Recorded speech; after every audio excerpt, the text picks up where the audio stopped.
Juriscast, o seu podcast jurídico. Bom dia, boa tarde, boa noite, sejam todos bem-vindos ao Juriscast, o seu podcast jurídico. Lembrando que este e todos os demais episódios podem ser ouvidos no YouTube, iTunes, SoundCloud e qualquer dispositivo conectado à internet. Basta você procurar no Google por Juriscast. Está aqui comigo o meu grande apoiador, para não dizer a grandemente pensante, junto com o Antônio Neto deste podcast, Giovanni Arceno. Voltei de férias, você manteve a casa em dia, estou muito grato e muito feliz de estar novamente aqui com você. Bom dia, boa tarde, boa noite. Bom dia, boa tarde, boa noite, Thiago. Que bom que tu voltou, né? Porque a gente acha que é fácil de conduzir o programa, mas não é fácil, não. No podcast passado foi bem difícil. A pressão de ser um apresentador é bem grande, na verdade, a gente acha que não. Mas assim, Thiago, tô bem animado com o episódio de hoje, porque eu acho que dentre os 11 programas que a gente já fez, contando esse, talvez esse seja o programa que mais envolva pessoas que não são exatamente advogados, né? Digamos assim, é o programa mais útil para a população também. Então não necessariamente a pessoa precisa ser um advogado para ver esse programa, né? O tema é bem importante para todo mundo, então eu tô empolgado aí. Legal. A gente vai falar hoje, pessoal, audiência, sobre um tema que todos nós vivenciamos em maior ou menor nível em nossa vida. Porém, no direito é um tema super legal.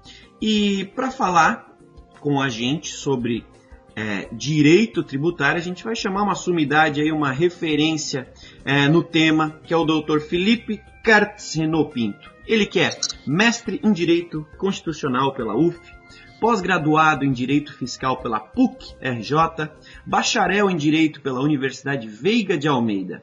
Ele também é professor no IBMEC, no Rio de Janeiro, na Universidade Federal Fluminense e na Fundação Getúlio Vargas, e doutorando em Finanças Públicas, Tributação e Desenvolvimento na UERJ, além, é claro, de sócio no Renault e Perrillier Advogados. Para falar então com a gente sobre direito tributário, tudo o que ocorre nesse mundo tão bonito e visado pelos advogados e que tem total influência sobre a vida das empresas e pessoas comuns, seja bem-vindo, doutor Felipe. Obrigado, Thiago, muito obrigado, é um prazer estar aqui com vocês. Legal.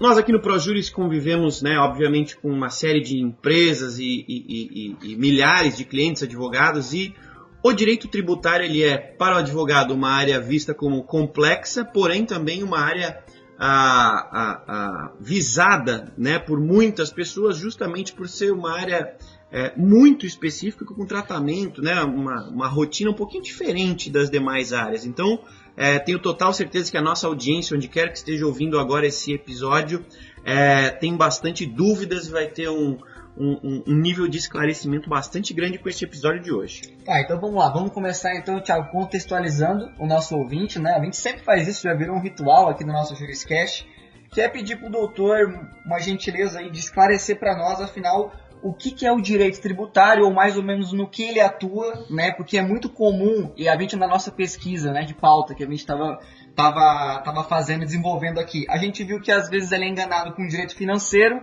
né, que também tem a ver com a atividade financeira do Estado e tudo mais, ou com o direito fiscal, que também tem alguma relação com o imposto. Mas exatamente onde que atua o direito tributário, doutor Felipe? O que ele é e qual que é a diferença dele desse direito financeiro, desse direito fiscal? Conta para nós um pouquinho aí. Claro. Na verdade, essa é uma pergunta muito comum, né?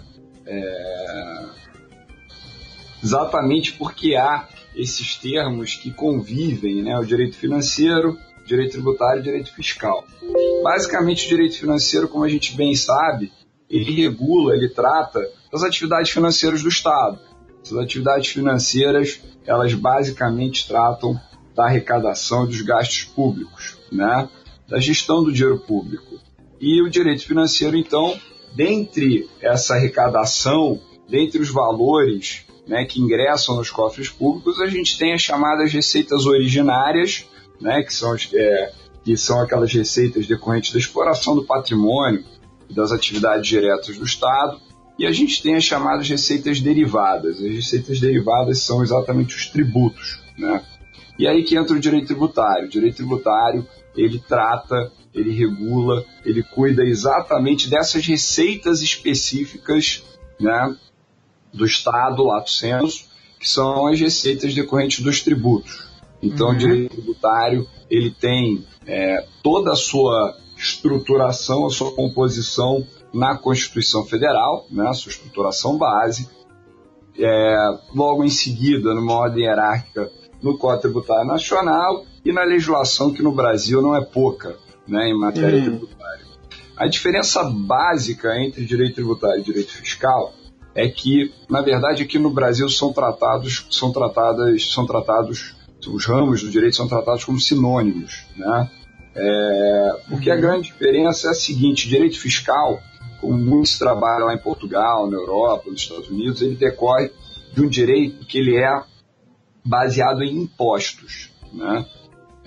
O melhor conceito do direito fiscal seria aquele ramo do direito que trata de um sistema baseado em impostos, né? Lá em Portugal a gente tem o professor Casal Tanabás que inicia, né, a sua obra dizendo exatamente isso, que em Portugal se chama direito fiscal porque é um direito baseado em impostos. Já no Brasil, o nosso sistema tributário já foi deslocado para um sistema de múltiplas espécies tributárias. Então, ele não é mais um sistema baseado em impostos, como ele foi até pensado pela Constituição Federal de 88. Mas ele acabou se conformando como um sistema que tem várias espécies tributárias. Nós temos basicamente 5 hoje, né? Os impostos, as taxas, as contribuições, né? As chamadas contribuições especiais, né? As contribuições de melhoria e os empréstimos compulsórios. E hoje, Tiago e Giovanni, a gente tem uma situação até mais curiosa, mais sui generis. As nossas principais arrecadações, claro que se a gente for olhar a arrecadação individual dos tributos, o ICMS ele se destaca bastante. É um imposto muito expressivo, que é um imposto estadual. Mas, se a gente for olhar o peso da arrecadação que hoje as contribuições têm, é um peso que supera o dos impostos em nível federal. Então, as contribuições hoje arrecadam muito mais do que os impostos. Então, a gente não pode mais falar num sistema efetivamente fiscal, a gente fala num sistema tributário. Legal. Tenho certeza que a nossa audiência tem bastante dúvida sobre o tema e a gente, independente de profissionais do direito ou não, mas enquanto brasileiros, acho que a gente pode concluir que é uma opinião geral de que no Brasil a gente paga, né, ou tem muito imposto, né? A gente tem muitas taxas relacionadas com tudo, né? Ou seja, a gente acredita que há um excesso de tributação ou uma complexidade nesse modelo de cobrança, né? E enquanto especialista, né, Dr. Felipe, como é que você enxerga essa afirmação? Como é que você entende que essa a afirmação que eu acabei de dizer, se ela está equivocada ou não, ou se é só um desentendimento ou uma falta de entendimento, né, dessas variedades de necessidades de controle que a gente precisa ter no Brasil, é algo bastante específico, né? E por que você acredita que existe essa percepção de que a gente paga tanto imposto ou que é tão complexo, né, essa nossa realidade aqui no Brasil? E só pegando carona, doutor Felipe, aproveitando aqui a pergunta, já que o doutor citou Portugal, citou alguns países europeus, queria também se o doutor pudesse fazer uma comparaçãozinha com essa questão de volume de impostos com outros países, né? Claro, de fato há esse senso comum no sentido de que a carga tributária no Brasil é excessiva. Na verdade, eu vou quebrar um pouquinho essa impressão, né? Eu vou em sentido contrário um pouco ao que a maioria da sociedade pensa, mas não discordando efetivamente dela. Vou explicar melhor. Legal. O Brasil ele não tem, né, uma das maiores cargas tributárias do mundo. Ele tem uma carga tributária, sim, considerada elevada, mas numa comparação que a OCDE fez, OCDE que congrega basicamente os países europeus, Estados Unidos e alguns outros países do mundo, a maioria países desenvolvidos, né? O Brasil ficou em 15º lugar em carga tributária, com 33,7% do PIB, né, em termos de carga tributária.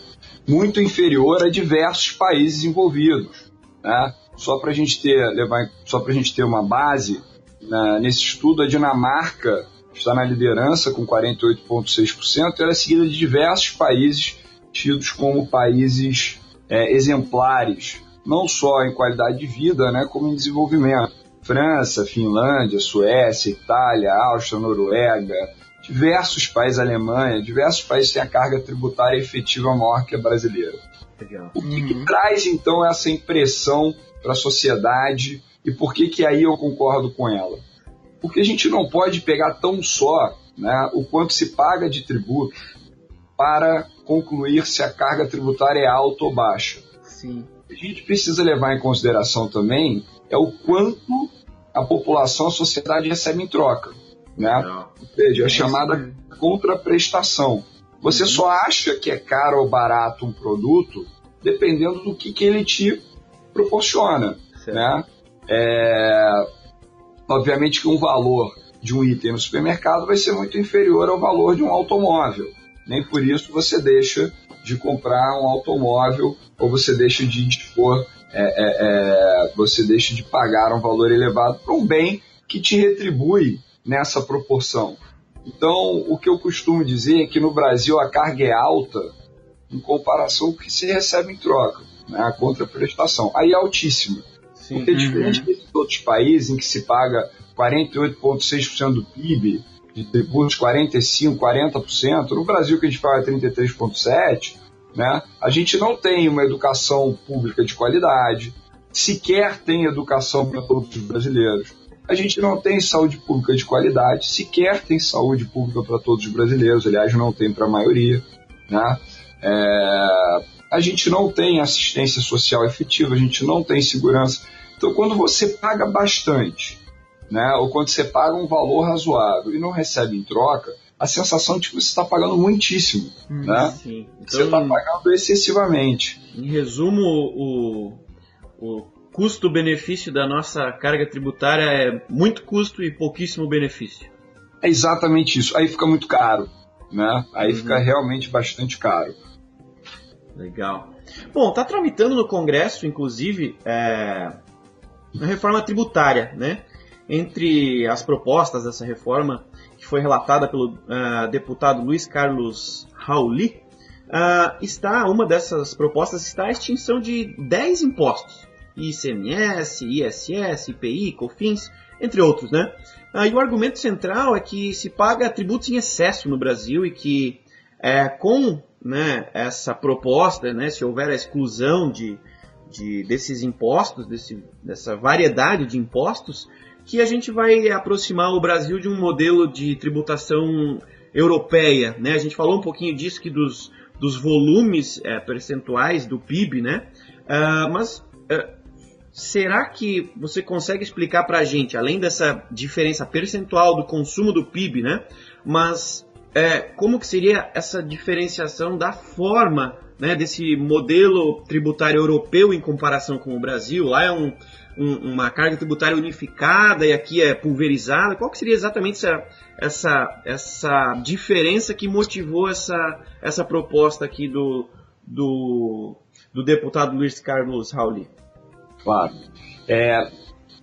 Essa proposta, na verdade, ela não é nova, né? Foram sucessivas e reiteradas propostas de reforma tributária.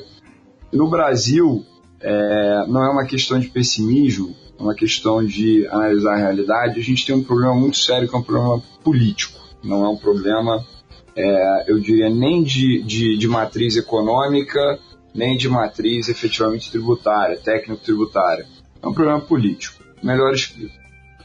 A base do nosso sistema também deveria ser os impostos. O que a Constituição Federal fez? Ela elegeu quais impostos seriam de competência de cada ente federativo. Então ela disse: União, você tem esses impostos, Estado, você tem esses impostos, município, você tem esses impostos, né? Para o município, a maior arrecadação ficou para o ISS, que é o Imposto sobre Serviços. Para o Estado, a maior arrecadação, ou seja, realmente a sua principal fonte o ICMS, né, que é o nosso tributo sobre circulação de mercadorias e serviços, basicamente. E para a União, alguns impostos, mas tendo como base o imposto sobre a renda, né. Esse contexto ele é muito parecido com o padrão europeu e o padrão americano, né, ou seja, você tem tributação sobre a renda, você tem a tributação sobre o consumo, né. Lá o que se chama de IVA na Europa, e até em boa parte da América do Sul também, que é o imposto sobre valor agregado, em tese deveria ser o nosso ICMS, né? E você tem, que lá na Europa até se chama VAT, nem se chama IVA, a sigla, mas é conhecido como IVA, né? Traduzindo. E você tem a tributação sobre a renda também, né? Isso lá na Europa, nos Estados Unidos, aqui na América do Sul, só que nos Estados Unidos você tem a tributação sobre a renda em 3 níveis, né? Em alguns casos você tem nível federal, estadual e municipal. Qual é a grande diferença do nosso sistema para o deles? Eles têm pouquíssimos tributos efetivamente, né? Eles concentram as alíquotas, eles concentram a tributação em poucos tributos. Aqui no Brasil, não. Já há algum tempo, a União Federal ela se deparou com a seguinte situação, Thiago Giovanni, que foi a seguinte.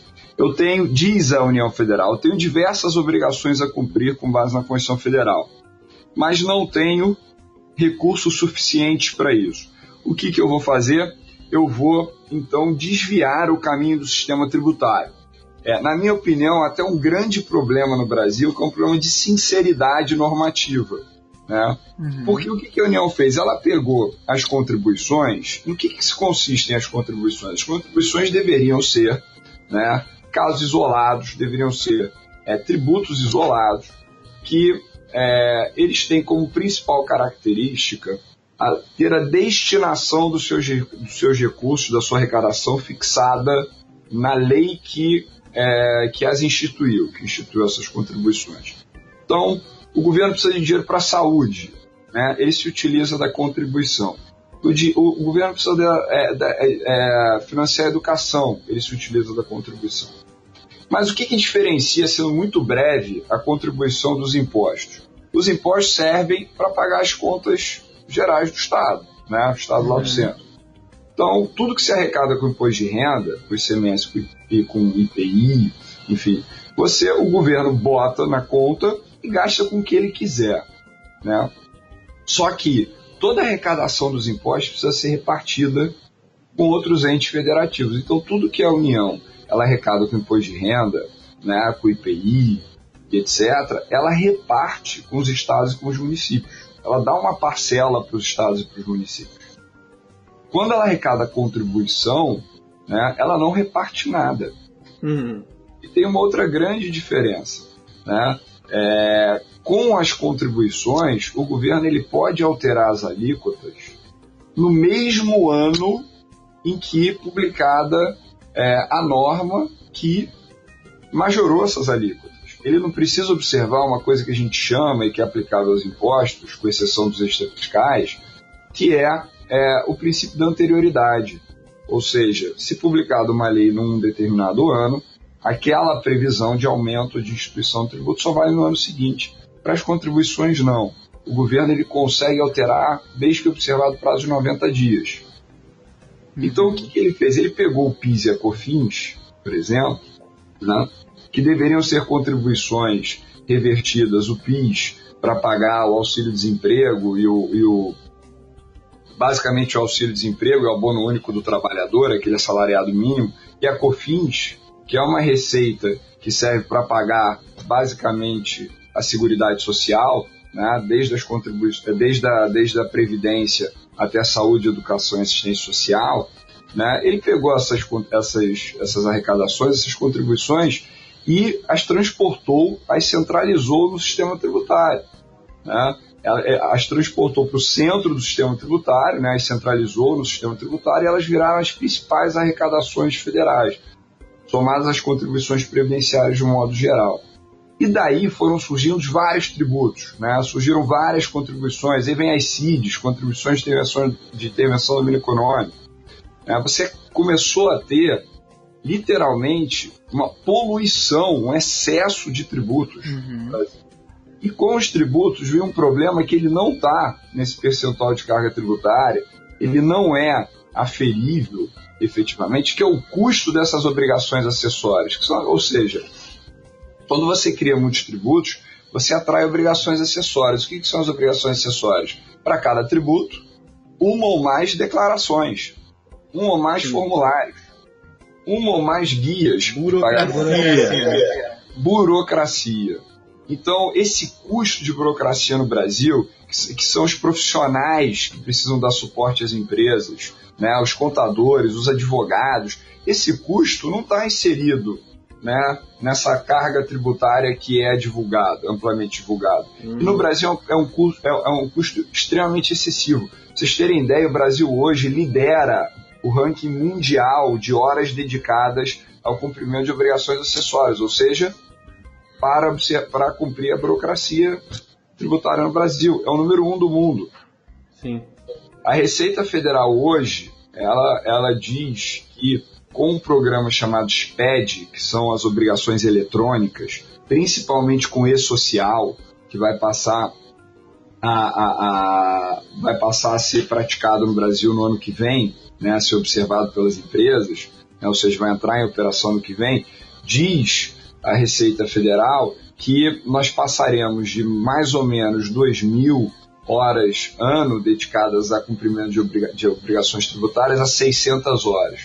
600 horas a gente vai estar um pouco acima da média da América do Sul e da média mundial. Mas seria muito melhor do que as mais de 2.000 horas gastas hoje no Brasil, que nos dão essa posição extremamente vergonhosa de ocupar o primeiro lugar no ranking mundial de cumprimento de obrigações acessórias, ou seja, tempo gasto para cumprir a burocracia. Eu quero fazer uma pergunta entrando um pouco mais aqui na reforma mesmo, mas antes de fazer um comentário que finalmente o e-social vai sair, né? Vai sair. A gente tá, o nosso sistema aqui, a gente tem um software para departamentos jurídicos aqui, o nosso sistema ele tá preparado para o e-social já faz um ano, né? Mas, né, desde que começaram a sair as primeiras portarias, a gente já fez as adaptações no ProJuris Enterprise, e os nossos clientes aguardam ansiosamente essas alterações, mas a gente depende da regulamentação do Estado e alterações dos layouts e tudo mais, né? Vai sair, finalmente, parece que é a data final, vamos torcer, né? Tantos textos que eu escrevi sobre e-social, né, e agora finalmente vai sair, deu até um alívio. Mas assim, voltando à questão puxando de novo, né, a cordinha da reforma tributária do deputado Luiz Carlos Rauri, falando um pouco mais da questão prática, né? Eu queria que o Dr. Felipe explicasse um pouquinho, primeiramente, como que vai ser o trabalho, caso seja aprovada a reforma. E aí, doutor, fique à vontade para entrar nos detalhes, para entrar, se quiser fazer algum exemplo, falar alguma coisa do texto mesmo do relator. Como é que fica o trabalho do advogado que trabalha com direito tributário, né? Se vai ter uma mudança muito grande da atuação, como é que vai ser a relação do advogado com o TRF, né? Que é o Tribunal de Tributos, aí, que a dinâmica do advogado tributário ele fala com o TRF, né? Porque a gente teve uma mudança no passado, que é o novo CPC, e isso a gente percebeu aqui nos nossos clientes, nos nossos parceiros, o quanto impactou no trabalho do advogado, né? Com o novo CPC mudando, com a questão processual. Então, vai ter uma mudança tão grande também assim na atuação do advogado tributário perante a reforma, né? E em segundo lugar também, como é que fica, né? Minha pergunta tem duas partes, né? Primeiro, como é que fica o trabalho do advogado, e em segundo, como é que fica a vida da população, né? O que muda com essa reforma, com esse texto, com essas novas normativas, né, da reforma tributária, como é que fica a nossa vida, digamos, como ficaria, né? Considerando que o doutor já falou que a gente tem uma dificuldade política, né? E caso ela passe, né? Como ficaria esse panorama tanto para o advogado, que já vive uma rotina, quanto para a população, que pode ou não sentir o efeito dessa eventual alteração? Bom, primeiro eu queria dar os parabéns para vocês, porque no Brasil, infelizmente, a gente tem uma cultura de deixar tudo para a última hora, né? Se vocês já estão prontos há muito tempo para o e-social, mostra que há bastante competência e trabalho sério agregado ao dia a dia de vocês, né? Então, Vamos colocar o som de palmas agora. Bom, no mais, com relação à reforma, como eu disse, a gente tem um problema muito sério, que é o problema político. Por que o problema político? Se a gente for parar para pensar friamente, o que leva um país a manter um sistema tributário com excesso de tributos, excesso de normas, excesso de burocracia, tanto excesso, né? Simplesmente porque não se encontra um consenso político. Por que não se encontra um consenso político? Porque para você fazer uma reforma tributária no Brasil, você precisa primeiro convencer a União Federal de que há um modelo em que ela arrecade tanto quanto ela arrecada hoje, que no Brasil, infelizmente, né, a gente tem visto isso agora, com muita tristeza, que os estados, com a redução da arrecadação decorrente da crise, os estados estão realmente em grave situação econômico-financeira. Né? Vide aqui o estado onde eu estou, o estado do Rio de Janeiro, está realmente numa situação caótica, numa situação muito complicada. Então, no Brasil, você não consegue trabalhar com planejamento financeiro no sentido de trabalhar com oscilações. Né? O poder público, a máquina pública, ela fica dependente da arrecadação que ela tem no cenário, sempre no cenário atual. Então, o primeiro problema é como que a União Federal vai conseguir extinguir vários tributos, né?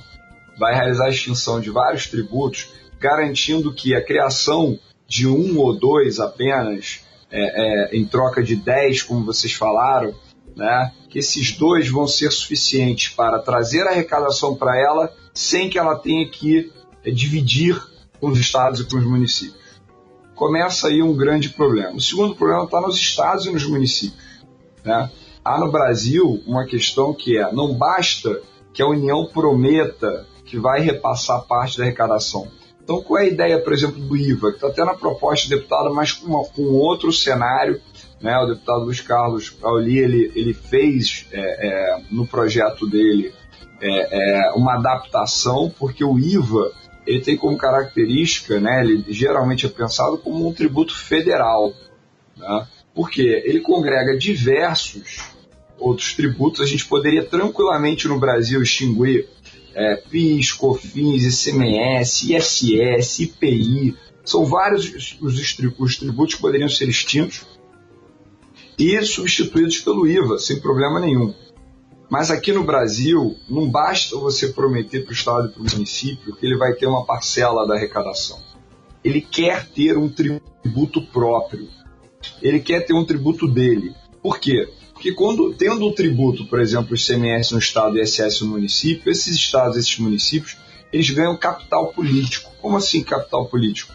Eles podem conceder benefícios fiscais, né, mesmo tidos como inconstitucionais, mas eles os concedem para atrair empresas, né, para manter empresas. As empresas estão em dificuldade, né, outro estado, outro município tem uma alíquota menor. O que esse estado faz? Ele reduz a alíquota, ele dá benefícios, ele difere o pagamento, ou seja, prorroga o pagamento, ele concede créditos, ele tem capital político às empresas. Quando ele perde um tributo de competência dele, mesmo ele tendo o mesmo valor repassado pela União, ele perde esse capital político.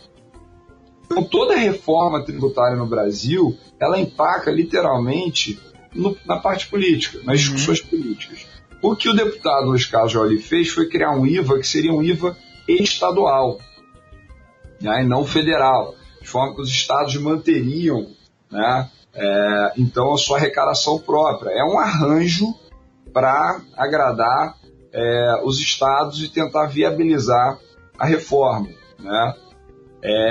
Já, por exemplo, em âmbito federal, o que ele propõe é que as contribuições sociais, como por exemplo a contribuição social sobre o lucro líquido, que nada mais é do que um adicional de imposto de renda. Mas por que se criou mais esse tributo, contribuição social sobre o lucro líquido? Pela mesma lógica de que falamos há pouco. Né? O imposto de renda ele tem a sua arrecadação repartida, a contribuição social como contribuição não. Sim. Então, ele vai criar um outro tributo só para não dividir a arrecadação com os estados e com os municípios, né? E ele começa a criar outros instrumentos. Eu não sei se vocês chegaram a ler sobre a DRU, a Desvinculação das Receitas da União, que é pegar 30% atualmente da arrecadação das contribuições, a gente desvincular completamente da destinação que a lei fixa, que a lei determina. Sim. Né? E aí o dinheiro solto para fazer o que quiser, como quiser. Como quiser. E ele não faz só isso. Os outros 70% eles não são efetivamente utilizados na finalidade legal. Porque o que a União faz? Ela se vale de um instrumento financeiro que a gente chama de contingenciamento orçamentário. Né? A gente costuma dizer no direito financeiro que arrecadar é obrigatório, gastar não. E aí o que a União faz? Por que quando a gente entra num período de crise econômica, a primeira coisa que a gente vê no jornal, que a gente lê no jornal, é que os gastos com educação e saúde serão reduzidos? Porque educação e saúde, né, são atividades do Estado financiadas basicamente pelas contribuições. Então, se você tem, né, um dinheiro que é carimbado, que ele só pode ser gasto com uma determinada coisa, um dinheiro que não é carimbado, que ele pode ser utilizado com o que o Estado quiser, e ele tem que economizar, ele não vai economizar com a receita com a arrecadação dos impostos, com as receitas dos impostos, ele vai economizar com a receita das contribuições. Sim. Então, inclusive a própria CPI agora da Previdência no Congresso estava analisando exatamente isso. Né? Se a gente for olhar o que é arrecadado a título de contribuições, o que é gasto efetivamente com Seguridade Social, a gente chega em percentuais baixíssimos. Né? O governo basicamente usa essa arrecadação para pagar juros da dívida pública e tentar salvar o superávit primário. Então, é o que eu costumo dizer, mais do que pagar muito e receber pouco, me parece que falta no Brasil sinceridade normativa. O que é sinceridade normativa? É o cidadão comum olhar para a lei tributária, né, e entender exatamente o que é que está sendo praticado. No Brasil isso não acontece. Sim. Né? Até o operador do direito, o estudioso do direito, ele precisa realmente mergulhar no estudo do direito financeiro orçamentário, verificar a destinação das receitas, como que o governo usa o dinheiro, para ele entender que o que a lei prevê, o que a Constituição prevê, não é o que é praticado. Não deixa de ser um pouco de estratégia política também, né? Exatamente. Então, é claro, há uma grande torcida pela simplificação do sistema e que essa reforma tributária tenha muito êxito, tenha muito sucesso. E aí você me perguntou o que aconteceria com o mercado, né, com os advogados tributaristas diante dessa reforma. Eu diria o seguinte, né, toda reforma traz dúvidas, toda reforma traz uma necessária conformação. Né, e no Brasil, a gente não analisa só a lei, a gente analisa também como é que os tribunais vão receber essa lei, como é que eles vão interpretar essa lei, né, essas novas normas. Então, não tenho a menor dúvida, né, a advocacia consultiva tributária, se isso acontecer, vai aquecer bastante, vai ter bastante oportunidade para os profissionais, bastante. Naturalmente, em razão das diversas interpretações que surgirão, o contencioso também, porque são poucos os brasileiros que litigam em matéria tributária, né? Porque são as empresas mais estruturadas. Geralmente no Brasil, né, quando se trata de tributo, as pessoas, por incrível que pareça, tributo é uma coisa que mexe tanto no nosso bolso, mas as pessoas preferem não saber, né? São poucas as pessoas que entendem de direito, não de direito, mas de tributo no Brasil, de um modo geral, do que pagam. E o governo também nunca ajudou muito, né? Porque tirando o imposto de renda e a contribuição previdenciária do empregado, que vem destacadas ali no contra-cheque, né, o brasileiro ele não vê o que paga. O tributo está agregado ao preço do produto, né, geralmente ao serviço, então ele não enxerga, ele vê o valor como um todo. Né? Então, o brasileiro ele acaba não sabendo muito, mas as empresas mais estruturadas, as maiores empresas, né, geralmente de médio porte a grande porte, elas litigam, porque elas sabem que no Brasil, infelizmente é uma verdade, essa insinceridade normativa leva a alguns excessos, né, pelo poder público. Né? Aqui no Brasil a gente não tem uma coisa que é muito frisada no mundo todo, que é a confiança legítima, que é o contribuinte confiar no fisco e o fisco confiar no contribuinte. Né? Como temos muitos sonegadores e ao mesmo tempo o fisco, de um modo geral, ele cobra muito além do que ele deveria ou poderia, né? Você tem um choque constante, que é o fisco não confia no contribuinte, que acha que é sempre um sonegador, e o contribuinte não confia no fisco, porque acha sempre que ele está cobrando mais do que deveria. Né? E no fundo os dois têm razão. Né? Um jeitinho brasileiro. Eu acho que a informatização mudou muito isso, Thiago e Giovanni. Acho que mudou muito. Acho que a informatização hoje, você tem uma margem muito mais restrita para não declarar. Porque a maioria das compras, a maioria dos pagamentos hoje, a maioria se dá por cartão de crédito, transação financeira, né, entre bancos, isso tudo é rastreável. Né? Cada vez menos a gente tem a circulação de dinheiro efetivamente, físico. Né? A gente tem mais a circulação de recursos financeiros eletrônicos. Então está mais difícil isso acontecer, mas de fato precisa haver uma conciliação entre os fiscos e os contribuintes. Como eu costumo sempre dizer, quando o fisco cobra mais do que deveria, ele não está perseguindo só aquela arrecadação pontual. Ele está criando um outro efeito, que é um efeito muito danoso ao país, que é a falta de confiança. E quando não se tem confiança, inclusive o mercado internacional, os investidores internacionais não querem apostar num país que se não tenha segurança e confiança. Sim. Pois é. Se você não sabe prever o que o governo vai fazer, o que a autoridade fiscal, que o fiscal, quando entra na sua empresa, como ele vai interpretar, porque você vai partir da premissa que ele sempre vai interpretar para te autuar, né? Se você não confia, para que você vai investir? Certo. Não? A gente vive um panorama único e complexo. Esse é o fato, né? Mas vamos torcer. Quem sabe o futuro nos reserve algo positivo. Sim. Parte boa e ruim é que depende da gente, né? Vamos lá. Se você me permite só concluir. Claro. Você citou o Tribunal Regional Federal. O Tribunal Regional Federal, ele geralmente, né, nós temos alguns tribunais regionais federais, né, no Brasil, tá? Iniciando pela primeira região, que é Brasília, segunda região aqui, Rio de Janeiro, Espírito Santo, né, terceira região, São Paulo, e outros estados, quarta região, aí no sul, né, querida região do país, né, quinta região, congrega diversos estados também. Então, quer dizer, os tribunais regionais federais, eles servem como segunda instância na Justiça Federal. Mas por que eu estou dizendo isso? Porque a situação é um pouco mais complexa do que parece, né? No Brasil, a gente não tem efetivamente um tribunal no judiciário, né, na estrutura judiciária, um tribunal especializado em tributação, né, em direito tributário. A gente tem, nos tribunais regionais federais, turmas especializadas, né, que têm competência para julgar, entre outros temas, tributário. Né? Mas a gente tem também os tribunais de justiça dos estados, que também têm competência para julgar tributação, visto que os tributos municipais e estaduais são julgados no âmbito dos tribunais de justiça. A gente tem também o Superior Tribunal de Justiça, que é quem dá a última palavra em matéria infraconstitucional. E a gente ainda tem o Supremo Tribunal Federal, que é quem dá a última palavra, né, no nosso sistema tributário, dá a última palavra no país de um modo geral, né, e também em matéria tributária.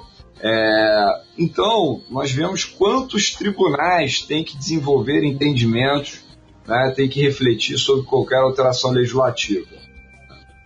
Mas faz falta. Thiago e Giovanni, faz bastante falta a gente ter um tribunal especializado só em tributação, em tributário, né, em direito tributário de modo geral. Em âmbito administrativo, a gente tem o CARF, Conselho Administrativo de Recursos Fiscais, né, que deveria ser um órgão paritário, né, mas como tem a presidência sempre dos seus órgãos julgadores, sempre de um profissional, de um conselheiro da Fazenda, acaba que os resultados são sempre, ou quase sempre, favoráveis à Fazenda. Né? A gente precisava realmente de um tribunal de fato imparcial e técnico, para julgar questões tributárias, porque no Brasil a gente usa e abusa da complexidade. Sim. É um fator determinante que influencia bastante o nosso dia a dia, né? Bom, mudando um pouquinho, não mudando de assunto, mas falando um pouquinho com o percentual da nossa audiência que estuda, né, que ainda estão estudando o direito ou decidindo que especialidade do direito vão escolher e seguir, a gente conversa com milhares de pessoas, né? O ProJuris ele tem milhares de clientes, seja na sua versão para escritórios ou no software produzido para departamentos jurídicos de médias e grandes empresas. A gente conversa também com esses milhares de clientes e com estudantes. E nos estudantes a gente percebe que eles veem o direito tributário como com um pouco de glamour. Não sei se é essa a palavra-chave, mas eles veem, enquanto estão estudando o direito tributário com um pouquinho de glamour, uma área que remunera de maneira diferente, que trabalha diferente das demais áreas.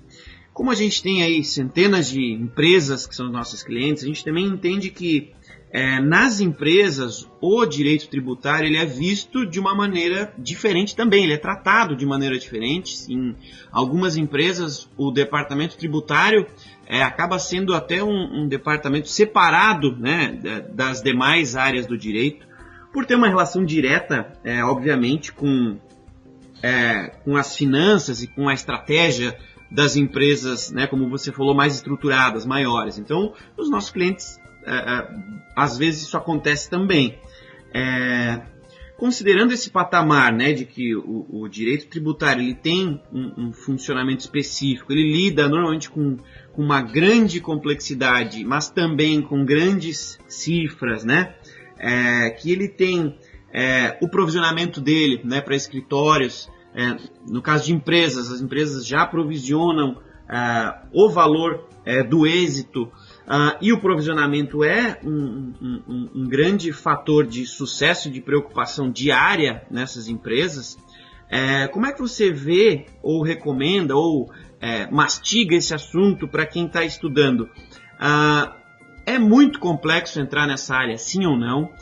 Como que vai ser o trabalho num escritório tributário ou numa empresa, né, num departamento jurídico que trate do tributário? E por que, na tua visão, essa área do direito tributário, seja onde for que esse estudante ou que esse profissional escolha estar, por que é tão fascinante para você e que você recomendaria que mais ou menos pessoas seguissem aí os teus passos e também virassem uma referência nesse tema? Interessantíssimo. Eu acho o seguinte, Thiago Giovanni, eu acho que o direito tributário, sim, ele tem, de alguma forma, esse glamour, assim como o direito societário, né, os direitos mais relacionados ao dia a dia das empresas, né, e esse distanciamento. E o distanciamento é muito fácil de explicar. Primeiro que eu acho que os cursos de graduação já geram, tá, de início, de largada, esse distanciamento. São áreas pouquíssimo exploradas na graduação, no bacharelado, são áreas pouquíssimo trabalhadas, e o estudante de direito ele cursa a graduação e ele se forma meio que sem saber exatamente o que se faz no societário e no tributário. Parece que é algo muito distante dele, né? Uhum. Eu acho que a primeira coisa seria uma revisão das grades curriculares dos cursos de graduação. A segunda coisa, e que eu acho que vem mudando bastante, por isso que eu acho que o direito tributário ele vem gerando cada vez mais atratividade para os profissionais, né? Que é o fato de que a economia brasileira está se desenvolvendo, mesmo em meio a essa crise imensa. Uhum. De que sentido? Nós tivemos milhões de brasileiros inseridos no ensino superior, né, nos últimos anos. Nós temos efetivamente um cenário de informatização quase que em todo o território nacional, especialmente em decorrência dos celulares, né? As pessoas começaram a ter acesso à internet, às informações, e, portanto, hoje o número de empreendedores não para de crescer no Brasil. Dito isso, eu acho que quanto mais empresas, mais profissionais são necessários. Antigamente, né, só as grandes empresas multinacionais, as maiores empresas brasileiras, que demandavam questões tributárias. Hoje não. hoje, até quando se constitui uma empresa, uma primeira dúvida que o empresário tem que ter é qual é o regime tributário que eu vou aderir. Claro que a maioria vai querer aderir ao Simples Nacional, porque o Simples é realmente eficiente, né? Ele não é burocrático, ele é interessante, ele é um sistema realmente bastante interessante. Os pequenos empreendedores migram logo ou iniciam suas atividades no Simples. Mas é preciso passar por revisões constantes, né, das opções tributárias. Né? Infelizmente, a gente viu que a burocratização é uma realidade, então essa burocracia ela gera problemas, multas, né, autuações, fiscalizações. Então, dúvidas surgem o tempo todo. Né? A legislação é confusa e profissionais especializados são necessários. E cada vez mais esses empreendedores vêm buscando profissionais da área tributária.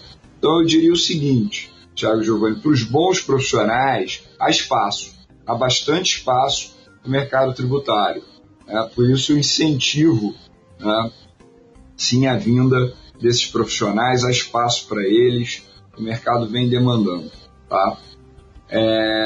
Com relação ao dia a dia, né, da advocacia tributária, vocês citaram, de fato, algo que faz parte, né, da nossa rotina, que são as provisões de contingência, né, as provisões que vocês bem chamaram.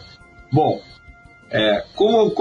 mais uma vez, a legislação é complexa, não se chega a um entendimento claro. Né? Os tribunais, às vezes, demoram 10, 15, 20 anos para decidir uma causa tributária. A gente viu agora que recentemente foi julgado o CMS em base de cálculo PIS da COFINS. Né?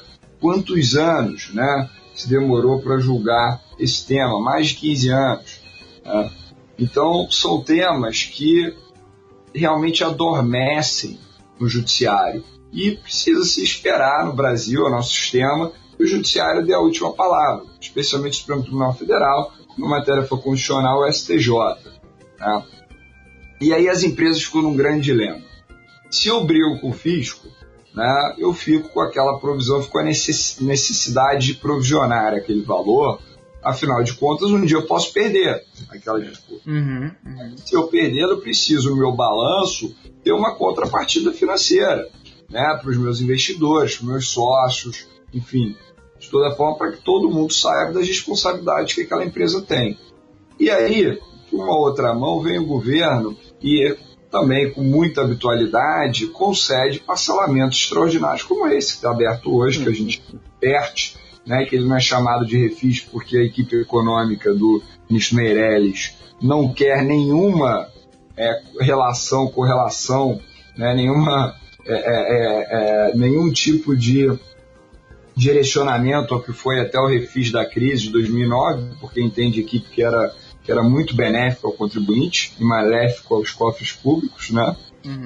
Então se chamou primeiro de PRT e depois de PROES, em que o contribuinte adere, renuncia às discussões obrigatoriamente e tem às vezes descontos de até 60%, ou ele pode parcelar em 180, 240 vezes. Então acaba que em determinados casos o contribuinte acaba que em determinados casos ele desiste da briga, da disputa, né, porque ele prefere pagar metade em 180 vezes do que ele continuar mais 10 anos brigando. Mas depende, né? Realmente são casos e casos, mas de um modo geral é difícil, porque aí o advogado ele precisa, no momento do prognóstico, como a gente chama, né, da fixação do risco, né, de perda ou da probabilidade de êxito, o advogado ele precisa quase se valer de uma bola de cristal, um exercício porque ele precisa dizer qual é o cenário atual com relação àquela discussão tributária. O cenário atual é fácil dizer, né? Agora, o dia seguinte, não. Porque os tribunais mudam de entendimento toda hora. Então, como é que se afere isso? É difícil. É um exercício difícil, mas é um exercício que a gente faz diariamente. Legal. Em resumo, o profissional dessa área pode estar preparado para ter bastante trabalho e se tornar um guerreiro, não é isso? Um guerreiro. Um grande guerreiro. Olha, gente, eu vou confessar para vocês que eu tô bem contente. As minhas expectativas foram né, super sanadas, porque eu até quando eu li a pauta da nossa conversa, eu pensei que a gente ia ficar somente na reforma tributária e tudo mais, mas o doutor deu um panorama para nós de conhecimento de direito tributário que a gente não conseguiu prever na pauta. Com certeza nossa audiência também vai achar mega útil, né? Não, com certeza. Até emplacou um termo que eu gostei muito, eu anotei 3, 4 vezes na folha aqui em diferentes lugares aqui que a gente vai utilizar para comunicar também esse excelente juriscast aqui, que foi a sinceridade normativa. Eu achei muito interessante esse conceito. E agora, para finalizar também, doutor, ainda nessa questão do estudante, que ele está preparado para, como que ele tem que se preparar para entrar no mercado tributário, né, do direito tributário. Talvez nem apenas o estudante, né, o doutor está inserido no mercado e está, obviamente, por ser professor e está continuando a tua educação, com certeza tem boas referências atuais para o profissional que também já atua na área, ou que quer ingressar na área, né? Sim, e sobretudo o doutor é uma referência, né? Então o profissional que está na área, ele olha para os exemplos, né? Para quem está lá na frente, e com certeza eu acho que o doutor é uma dessas pessoas. Então eu gostaria que o doutor indicasse para nossa audiência aí 2 livros, né? Ou 2 artigos, ou um webinar, uma palestra, o que o doutor achar com... Além do Juriscast, claro. Isso, claro. O que o doutor achar conveniente aí, algum material que o doutor mesmo produziu sobre o direito tributário hoje, né? Alguma coisa contemporânea, as discussões, os debates acerca do direito tributário hoje, né? Olha, primeiro eu preciso dizer que vocês são muito gentis, né? E que a minha grande sorte é que nos conhecemos praticamente hoje, senão todo mundo ia achar que vocês estão sendo gentis por amizade. Olha aí, ó. Muito gente boa. Eu ouso dizer que vocês estão agindo como bons cariocas. Carioca fica melhor amigo assim que se conhece. E já estão se valendo dessa nossa recém-amizade criada para serem gentis a esse ponto. Mas muito obrigado, né? Bom, com relação às indicações, já que vocês perguntaram, eu publiquei um livro, que é a Imunidade Tributária das Instituições de Educação, né? Tem algumas publicações, alguns artigos. Estou trabalhando em um outro livro agora, né? Que vai ser minha tese de doutorado, que é a tributação de novas tecnologias. Mas digo só porque vocês citaram, mas minha maior indicação... Eu tenho 2 livros que eu chamo de livros de cabeceira, né? São 2 livros, 2 autores que eu admiro sobremaneira, né? Um é o professor Ricardo Lobo Torres, né? Ele tem um tratado, né? Que chama Tratado de Direito Financeiro e Constitucional Tributário, que são alguns livros. Ele também tem o curso de Direito Financeiro e Tributário. Com certeza a minha grande base teórica.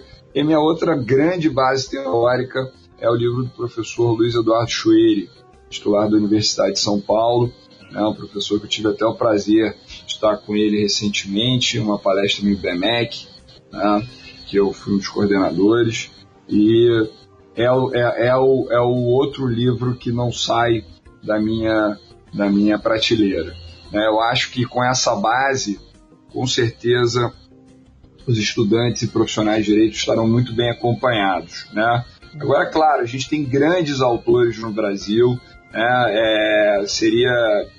Eu não quero cometer o erro de começar a citar vários nomes para não esquecer alguns que são essenciais, mas eu não posso deixar de citar o professor Ricardo Lodi Ribeiro, que também é uma grande referência, o professor Humberto Ávila, né? Que é um professor que tem obras obrigatórias, de leitura obrigatória, né, um dos maiores nomes de direito tributário hoje no Brasil, sem sombra de dúvidas. Tem os grandes autores no Brasil. Que bom, né? Não estamos sozinhos. Legal. Vou deixar de citar um outro professor que eu sigo bastante, tem publicado bastante, que é o professor Gustavo da Gama Vital de Oliveira.